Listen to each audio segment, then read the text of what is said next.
que toute littérature digne de ce nom n'a pas toujours été une impasse. Quand on est un écrivain, je crois qu'on est toujours un écrivain, même dans le sommeil. Je puis vivre personnellement sans mon art, mais je n'ai jamais placé cet art au-dessus de tout. Il est possible que je me serais tourné vers une autre profession, je ne vois pas. Il y a quelque chose de sacré à être particulièrement écrivain. Ça n'est que vous qui racontez l'histoire, ça n'est que vous qui la racontez avec vos œillères, avec vos étroitesses. Bienvenue dans l'Aventure littéraire, une série de brumes littéraires dans laquelle on explore les œuvres et les vies des grands auteurs. Et aujourd'hui, à l'honneur de ce premier épisode, on va parler de Samuel Beckett.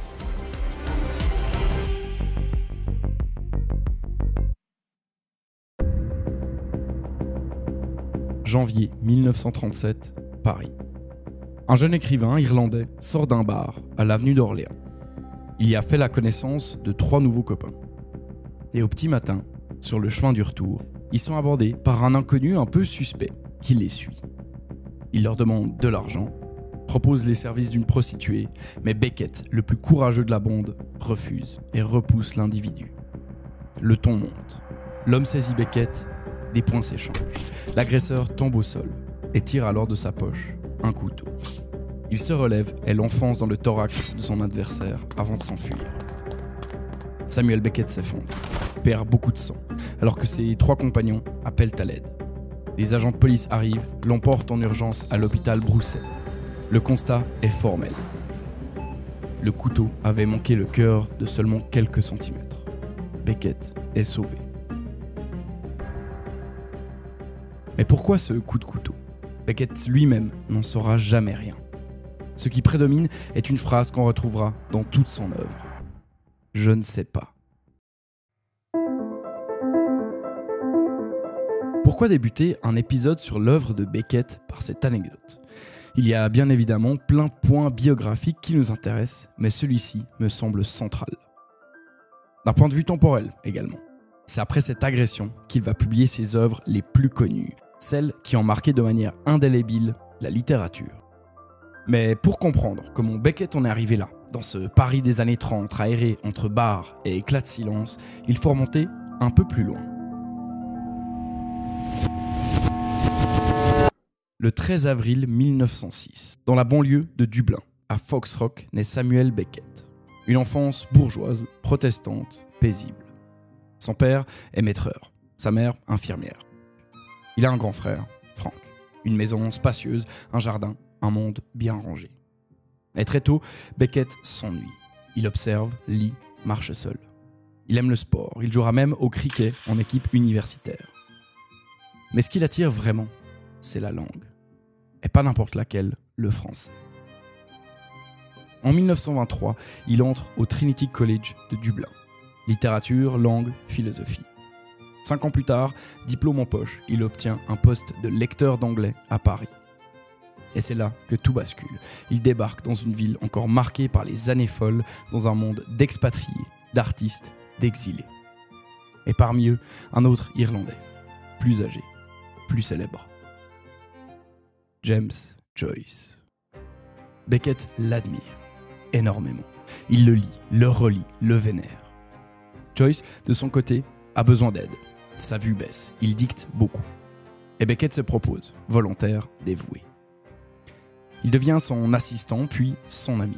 Il l'aide à corriger, à organiser, à chercher des références. Et surtout, il écoute, il apprend, il absorbe.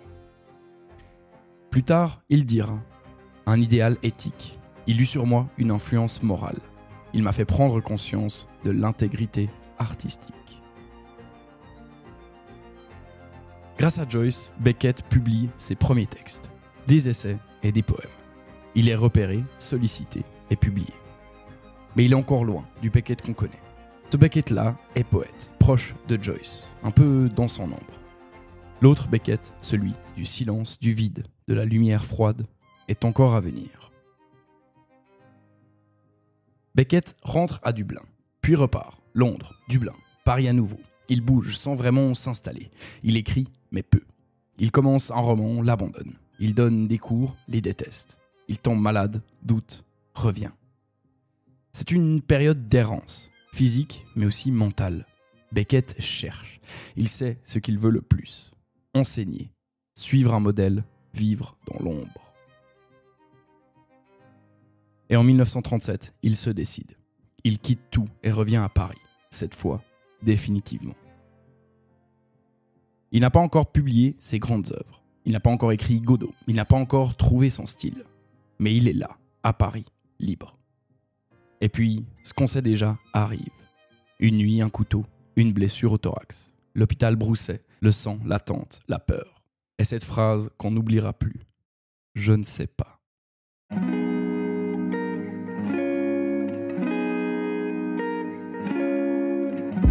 Quelques semaines plus tard, Suzanne Deschevaux-Duménil, une pianiste et amie, lit l'histoire dans le journal.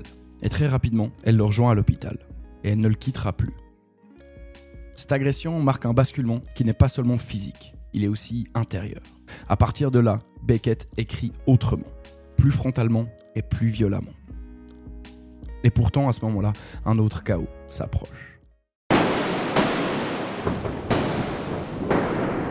1939, la guerre. Beckett est irlandais, donc neutre, pas mobilisé. Mais quand la France capitule, il ne reste pas spectateur. Il s'engage dans la résistance, mais pas par patriotisme, mais plutôt par fidélité à ses amis et à ses valeurs. Il dira plus tard « Les nazis, et surtout les traitements qu'ils affligeaient aux juifs, m'indignaient tellement que je ne pouvais pas rester les bras croisés. Je combattais contre les Allemands qui faisaient de la vie un enfer pour mes amis. Je ne me battais pas pour la nation française. » Il est traqué. Il fuit à pied dans le sud de la France, vit caché dans un village, et il écrit. Et quand la guerre se termine, on lui décerne la Croix de guerre et la médaille de la résistance. Mais Beckett n'en parle pas, ni en public, ni en privé. Il n'est pas un héros. En tout cas, il ne veut pas l'être. Lui, ce qu'il veut, c'est écrire. Et c'est d'ailleurs ce qu'il va faire.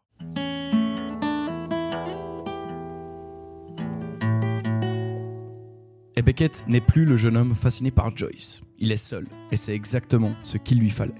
En 1946, alors qu'il est âgé de 40 ans, il va se lancer entièrement dans l'écriture. Et il le fait pour lui. Il écrit d'abord Mercier et Camille, un roman étrange, un peu bancal, où deux personnages sans vrai but avancent, s'arrêtent, parlent, puis repartent. Ils ont avec eux un vélo dont ils perdent les bouts au fur et à mesure du roman. Ce texte, encore un peu hésitant, annonce la suite. Et quelle suite! On reparlera de son théâtre dans ce podcast, mais c'est d'abord dans les romans que Beckett s'illustre. C'est la deuxième moitié des années 40. Après quelques parutions qui ne se vendent que très peu, Beckett signe son premier grand succès, sa trilogie qui marque un tournant dans l'histoire de l'auteur et dans celle de la littérature. C'est le moment de parler de ces trois livres, Molloy, Malone meurt et L'Innommable, parce que c'est là que Beckett devient Beckett.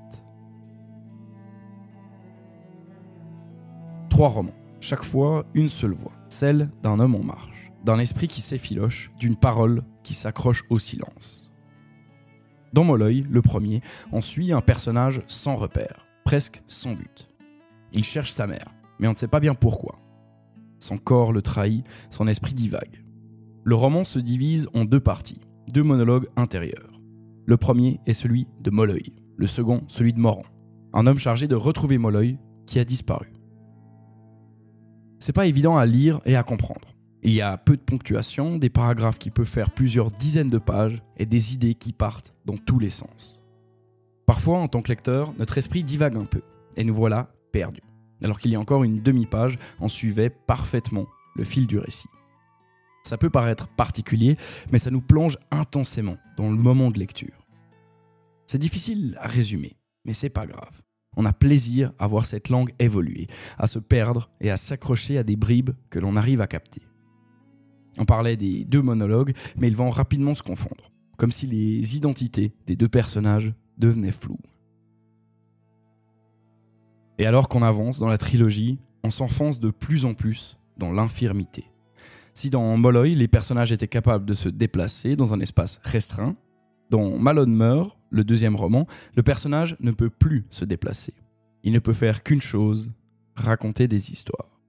Alors il écrit, il imagine, il invente pour ne pas penser à sa propre fin. Plus il invente, plus tout se défait. Le langage lui-même commence à s'effondrer. Et on en arrive au 3e tome, l'innommable. Cette fois, le personnage n'a même plus de nom. C'est comme s'il n'existait pas. Et ça va même plus loin. Plus de décor, plus d'action. Il ne reste plus qu'une voix, enfermée dans sa propre parole, qui tourne en rond et tente de dire ce qu'on n'arrive pas à exprimer. Vous le devinez, c'est l'un des textes les plus radicaux du XXe siècle.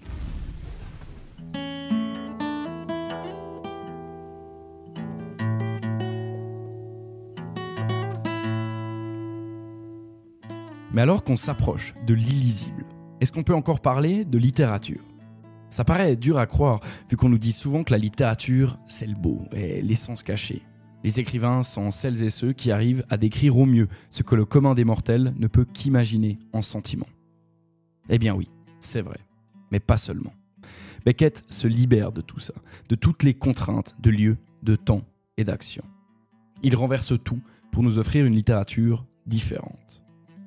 D'ailleurs, on pourrait être tenté de dire que ces romans ne parlent de rien. Mais c'est tout le contraire. En effet, Beckett dira plus tard que ces 3 romans, il les a écrits en se tournant vers la pauvreté, l'échec, la défaite et la perte. Et ces 4 thèmes, on les ressent, pas en pensée, mais en nous. Et j'insiste sur le mot « ressentir ».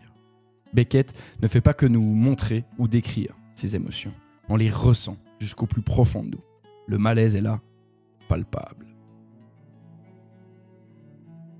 Et on arrive, en creusant un peu, à atteindre le cœur de son œuvre, le souffle qui traverse tous ses livres, tous ses poèmes, toutes ses pièces de théâtre.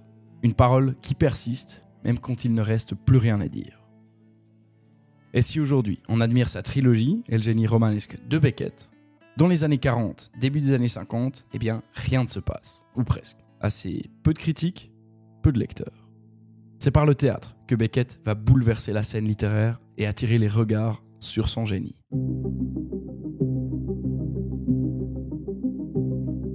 On a déjà fait un épisode entier sur ce livre, dans Brume littéraire, mais on ne peut pas parler de Beckett sans évoquer cette œuvre. En attendant Godot.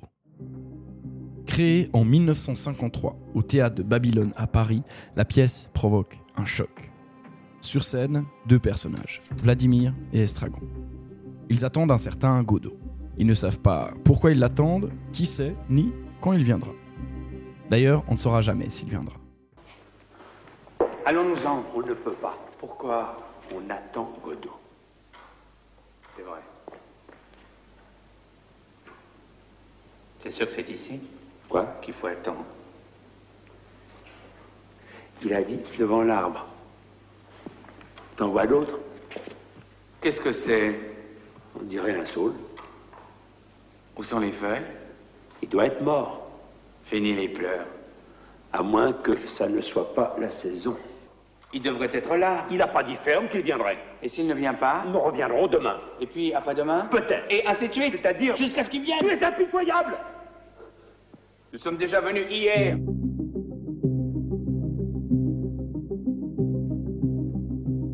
Voilà en résumé ce que c'est, en attendant Godot. 2 hommes, un arbre et l'attente. C'est une pièce dans laquelle il ne se passe rien. Et pourtant, tout se joue là, dans le vide, dans les répétitions, dans les silences qui sont omniprésents et qui rythment l'intégralité de la pièce. Et pour être honnête, on ne peut pas dire qu'il ne se passe absolument rien, puisqu'il y a plein de micro-actions. Ils sont rejoints par un autre couple de personnages. Ils ont même une petite chorégraphie à enlever leurs chapeaux, leurs chaussures. Ils discutent, se contredisent. Mais ce qui manque vraiment, c'est une grande action qui structure tout le texte. Vous avez peut-être déjà entendu parler de cette structure classique du théâtre, avec une introduction, une complication, une action, une résolution et une fin. Ici, on peut tout mettre à la poubelle. Et c'est pas parce que Beckett ne connaissait pas ces règles. Au contraire, il les connaissait tellement bien qu'il voulait justement s'en libérer. Beckett crée un théâtre de l'épuisement, où le langage tourne à vide, où l'action est suspendue, et où l'humour flirte en permanence avec le désespoir. Les personnages le disent. On ne sait pas. On ne sait jamais. Un jour, peut-être, il viendra. Ça vous semble absurde ? Oui. Mais ça l'est au sens fort. Les mots et les mouvements ont une raison d'être. Mais la recherche du sens est centrale. On est ici dans ce qu'on appelle le théâtre de l'absurde. C'est pas un théâtre qui suit des règles définies et précises, mais on a, a posteriori, utilisé ce terme pour parler du théâtre de Beckett, de Eugène Ionesco, d'Adamov ou encore de certaines pièces de Camus par exemple. Mais là où notre auteur irlandais se distingue des autres, c'est que l'absurde n'est pas juste comique, grotesque. Il n'offre pas non plus une porte de sortie. Ici, l'absurde devient un vertige.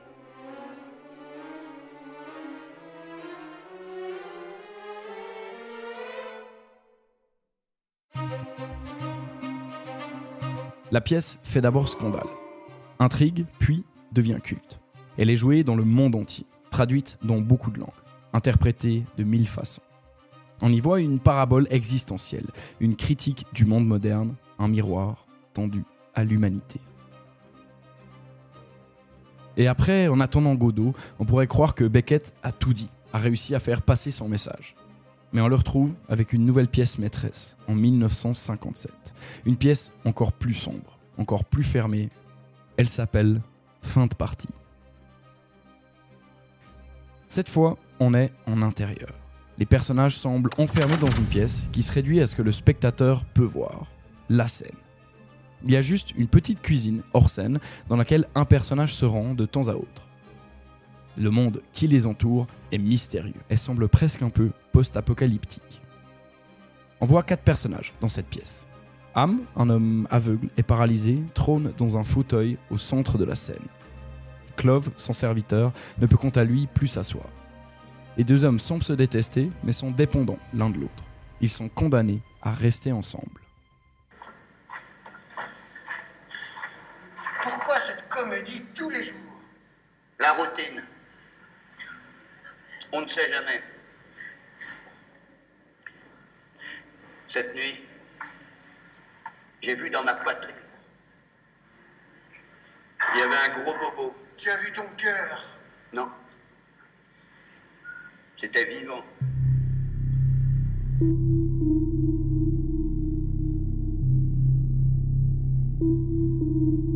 Il y a encore 2 autres personnages. Les parents de Ham qu'on ne voit qu'à quelques occasions, parce que ceux-ci sont infirmes et enfermés dans des poubelles à l'avant de la scène. Nag et Nell, c'est leur nom, ne peuvent rien faire et sont réduits à évoquer leurs souvenirs. Dans cette pièce, il n'y a plus de dehors. Le monde semble avoir disparu. On ne sait pas si c'est à cause d'une guerre, d'une catastrophe ou simplement la fin, comme le suggère le titre. Tout ce qu'on sait, c'est qu'il ne reste plus rien à faire ni à dire. Et pourtant, les personnages sont condamnés à être là, sur cette scène, à parler encore et encore. Ils sont là pour nous distraire le temps de la pièce. On retrouve cette idée dans l'une des citations les plus marquantes de la pièce. La fin est dans le commencement, et cependant, on continue.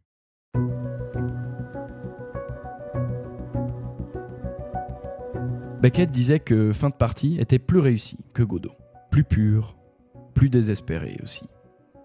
Là encore, malgré ce contexte tragique et ce désespoir ambiant, l'humour est présent. On se surprend parfois à rire, à trouver certaines scènes amusantes. On trouve notre propre porte de sortie face à cette pièce, et ça passe par le rire. Et le public est, d'une manière assez étrange, inclus à la pièce. On voit que les personnages sont enfermés, mais c'est aussi notre cas. On est bloqué le temps de la représentation, dans le théâtre, assis sur notre siège, parfois même désigné.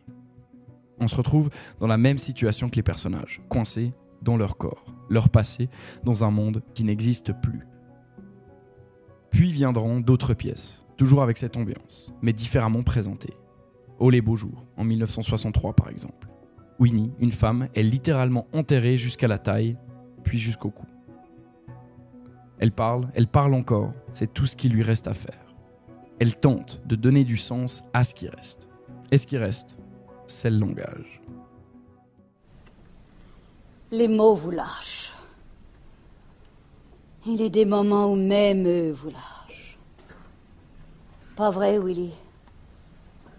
Pas vrai, Willy? Que même les mots vous lâchent par moments? Qu'est-ce qu'on peut bien faire alors jusqu'à ce qu'ils reviennent? Se coiffer, si on ne l'a pas fait ou s'il y a doute. Se curer les ongles, s'ils ont besoin d'être curés. Avec ça, on peut voir venir.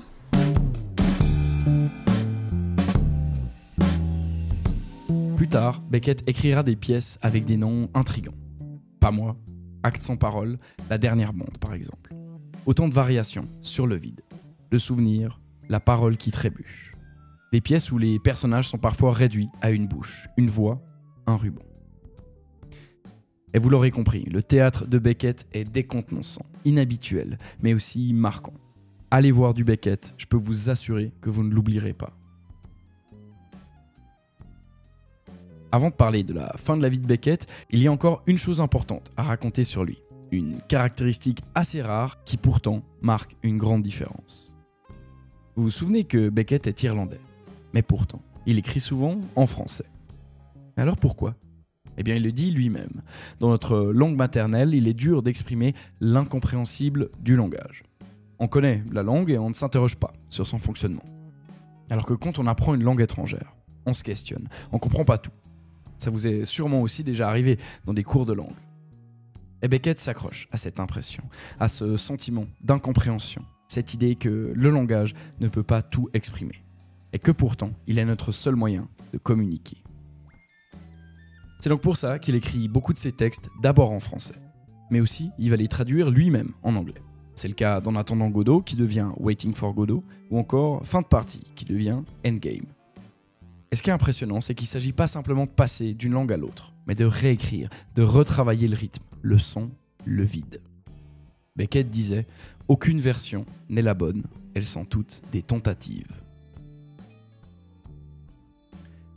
Et cette double écriture lui permet de jouer sur la matière même de la langue. Il en fait une sorte de musique fragile, épurée, presque nue. Et à travers toutes ces formes, toutes ces tentatives, il y a toujours cette même obsession. Comment continuer quand il n'y a plus rien ? Comment faire encore du théâtre, des romans, de la poésie, quand le sens se dérobe ?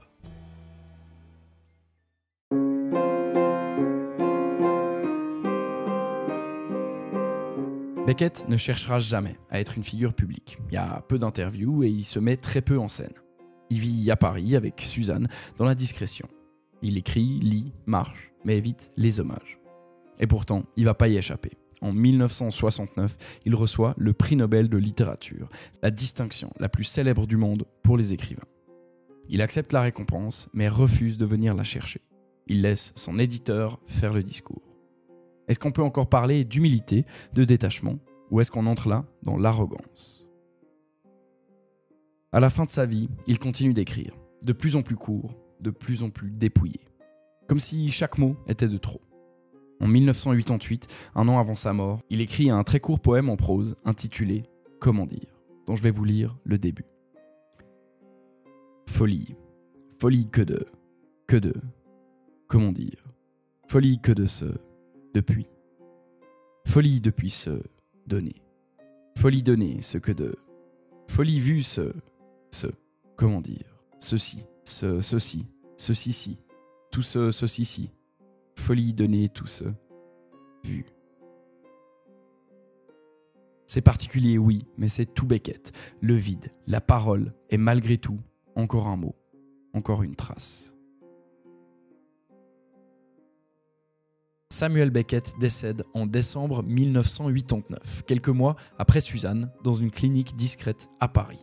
Il est enterré au cimetière de Montparnasse, dans une tombe simple, sobre, à son image. Aujourd'hui, son œuvre continue de faire écho. Elle dérange, elle fascine, elle ne rassure jamais. Elle interroge ce que parler veut dire, ce que vivre veut dire et ce que continuer veut dire. On pourrait dire que Beckett a écrit pour répondre à une question, mais ce serait faux. Il écrit parce que la question reste et qu'elle doit rester. La fin est dans le commencement, et cependant, on continue.